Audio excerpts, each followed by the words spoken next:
Hello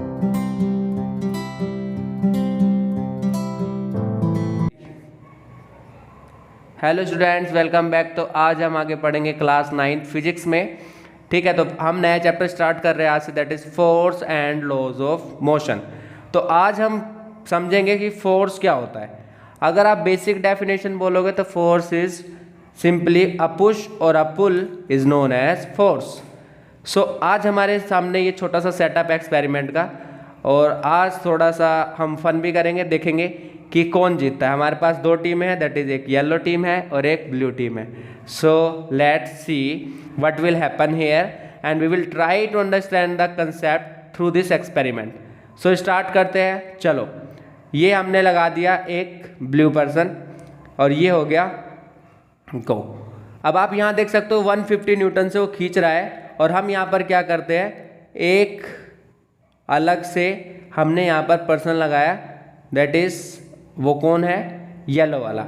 अब हम जरा इस पे लगाते हैं फोर्स। दोनों ही एक दूसरे को कंप्लीट खींचने की कोशिश कर रहे हैं, बट क्या है, जितना फोर्स ब्लू वाला लगा रहा है उतना ही फोर्स येलो वाला लगा रहा है। दैट इज 150 न्यूटन राइट की तरफ लग रहा है, 150 न्यूटन लेफ्ट की तरफ लग रहा है। सर अब ये न्यूटन क्या है?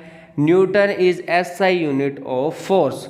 फोर्स की एसआई यूनिट न्यूटन होती है, and this is balance force. Example of balance force कि जहां पर बॉडी पर फोर्सेस तो लग रहे हैं but they are balance such that body can not change its state. ठीक है, चलो थोड़ा सा हम इसे अनबैलेंस करने की कोशिश करते हैं। क्या करते हैं, ये छोटा वाला यहाँ पर लगा देते हैं। अब देख रहे हो 150 to 100 पहुँच गया, हम इसे इस तरफ लगा देते हैं। 200 न्यूटन पहुँच गया 200 न्यूटन। एक को और लगा देते हैं। अब कौन ज़्यादा हो गया, इधर वाला ज़्यादा हो गया। ठीक है, अब इसकी वजह से यहाँ पर क्या हो जाएगा, फिर से पॉइंट लगेंगे, फिर से स्टार्ट करने की कोशिश करते हैं। देखते हैं लेफ्ट तरफ में 250 न्यूटन वाला ज़्यादा है। अब 250 न्यूटन ज़्यादा है तो किस तरफ मूव कर रहा है, लेफ्ट की तरफ मूव कर रहा है। अब यहीं पर मान लो हमने यहाँ पर एक और लगा दिया। अब क्या देख सकते हो आप कि राइट की तरफ 300 न्यूटन वाला ज़्यादा है फोर्स, तो ये किस तरफ खींचेगा, ये आपका राइट की तरफ जाएगा, as you can see. But अगर हम इसको इस तरफ लगा दे तो क्या होगा, फिर से लेफ्ट वाला ज़्यादा हो गया, और हमने इन चारों को लगा दिया। अब एट लास्ट आप क्या देखोगे, दोनों ही 350 न्यूटन से एक दूसरे को खींच रहे हैं, बट इनिशियली जिसने थोड़ा बहुत खींचा उसके पास ये पॉइंट पहुंच गया, और ये उसी तरफ थोड़ा बहुत आगे बढ़ रहा है। धीरे धीरे करके ये उसी तरफ खिंचता हुआ चला जाएगा। ठीक है, यानी कि आप क्या देख सकते हो, इसमें दोनों तरफ 350 न्यूटन फोर्स ही है, और ये इवन देन ये किस में बनी हुई है, मोशन में ही बनी हुई है। यानी कि ये अपनी स्टेट को चेंज नहीं कर पा रही। ठीक है, दोनों तरफ 350 न्यूटन फोर्स था, इवन देन एक बार अगर बॉडी मूव करती है तो वो इसी स्पीड से मूव करने लगती है। ये किसका एग्जाम्पल था, फोर्स का। चलिए थोड़ा सा आगे बढ़ते हैं। एक्सपेरिमेंट में चेंज है, टून चेंज मामा। आगे वाई दिस कोलावेरिटी, आगे बढ़ते हैं। ठीक है, तो यहाँ पर हमारे पास छोटे छोटे पॉइंट्स हैं जो कि हम जरा देखने की कोशिश करेंगे। ये आदमी उदास बैठा हुआ है, और हम इस आदमी को अब क्या कहेंगे, चलो भाई फोर्स लगाओ। आप क्लियरली देख सकते हो यहाँ पर एक स्केटबोर्ड है, स्केटबोर्ड के ऊपर ये बॉक्सेस रखे हुए हैं, और यहाँ पर आपको एक फ्रीज भी दे रखा है, एक अलग से बॉक्स भी दे रखा है 50 kg का, और यहाँ पर एक आदमी भी खड़ा है जिसका वेट 80 kg है, एक छोटी सी बच्ची खड़ी है जिसका वेट 40 kg है, एक डस्टबिन टाइप का डिब्बा भी है जो कि 100 kg है, और एक छोटा सा पॉइंट भी है, एक स्वीट गिफ्ट भी है जिसका वेट हमें नहीं पता एक तरीके से। तो हम क्या करते हैं, फोर्स लगाते। ठीक है, अब हमने यहाँ पर फोर्स लगानी, ये इसे पुश करना स्टार्ट कर देगा। ठीक है, ये इसे पुश कर रहा है, push is also a force. इसकी स्पीड बढ़ रही है बढ़ रही है बढ़ रही है, एक पॉइंट पर आके ये क्या करता रहेगा, ये इसी स्पीड से चलता रहेगा। This is inertia, that is first law of motion, कि अगर आप किसी बॉडी पर एक बार फोर्स लगाओ, एक्सटर्नल फोर्स लगाओ, ठीक है, तो बॉडी अपने स्टेट को चेंज करती है, और अगर आप उस पर एक्सटर्नल फोर्स नहीं लगाते तो बॉडी अपनी स्टेट को कभी भी नहीं बदलती। कहने का मीन्स क्या है कि अगर कोई बॉडी रेस्ट पे है तो वो हमेशा किस में रहेगी, रेस्ट पे रहेगी, until an external force applied on it. ठीक है, दैट इज इनर्शिया, कि कोई भी बॉडी अपनी स्टेट को चेंज ऑटोमेटिकली नहीं कर सकती अपने आप, नहीं कर सकती। Inertia is the inherent property of body by virtue of which a body can not change its state. ठीक है, अब आप यहाँ क्लियरली देख रहे हो, जब तक वो रेस्ट पे था तो रेस्ट पे ही था, अब एक बार वो मोशन में आ गया और उस पर कोई भी फोर्स नहीं लग रहा, इवन देन ये किस में है इस वक्त, मोशन में। ठीक है, हम इसके ऊपर थोड़ा सा वेट और बढ़ा देते हैं, 50 kg, उससे कोई इम्पैक्ट नहीं आया। थोड़ा और वेट बढ़ा देते हैं 250 kg, उससे भी कोई इम्पैक्ट नहीं आया। बॉडी जिस मोशन में जिस स्पीड से मूव कर रही है, कांस्टेंट स्पीड से ही मूव करती हुई वो जा रही है। ठीक है, अब जैसे ही आपने वहाँ से निकाल लिया, बॉडी रुक गई।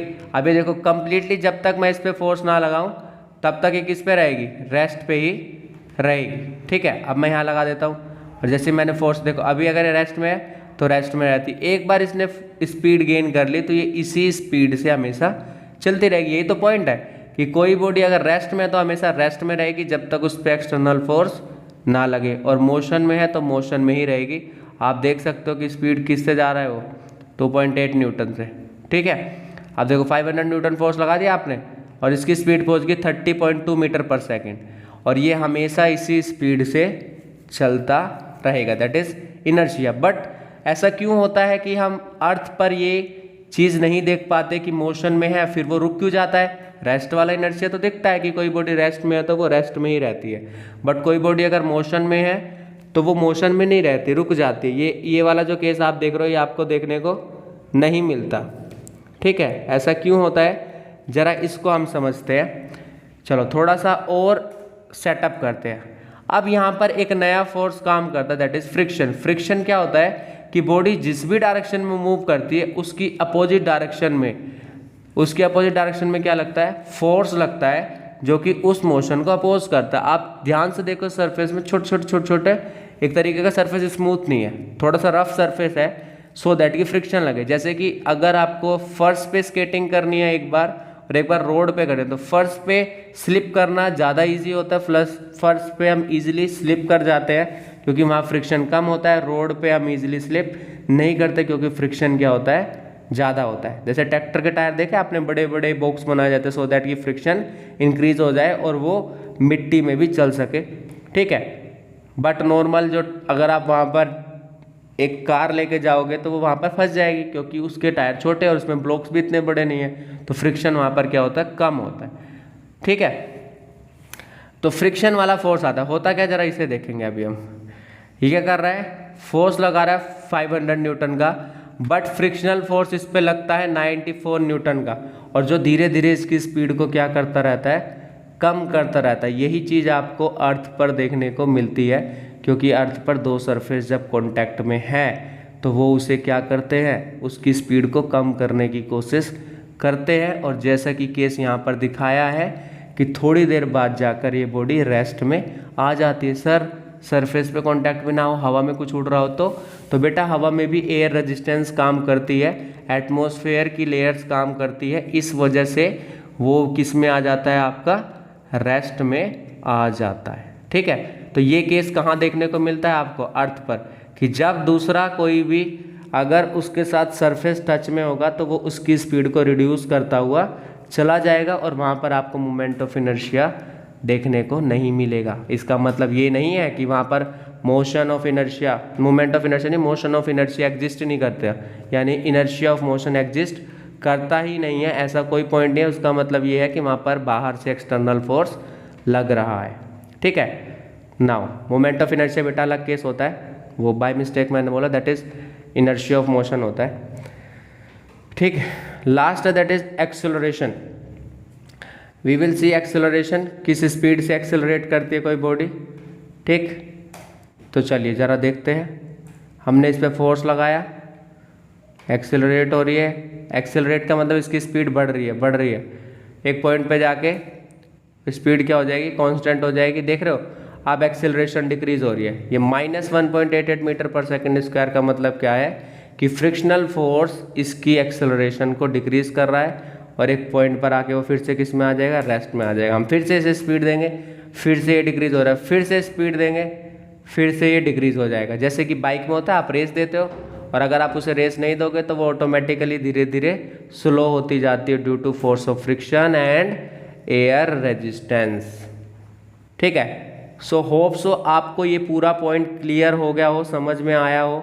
फोर्स क्या होता है, फ्रिक्शनल फोर्स क्या होता है, ठीक है, पुश पुल, ये पूरे पॉइंट आप सबको क्लियर हो गए हो। और इनर्शिया खास करके, क्योंकि इनर्शिया में आपको इनर्शिया ऑफ मोशन समझ में आ जाता है कि कोई भी बॉडी मोशन में है तो मोशन में रहेगी जब तक उस पर एक्सटर्नल फोर्स ना लगे। इनर्शिया ऑफ रेस्ट भी समझ में आ जाता है, कोई बॉडी रेस्ट में है तो वो हमेशा रेस्ट में ही लगेगी।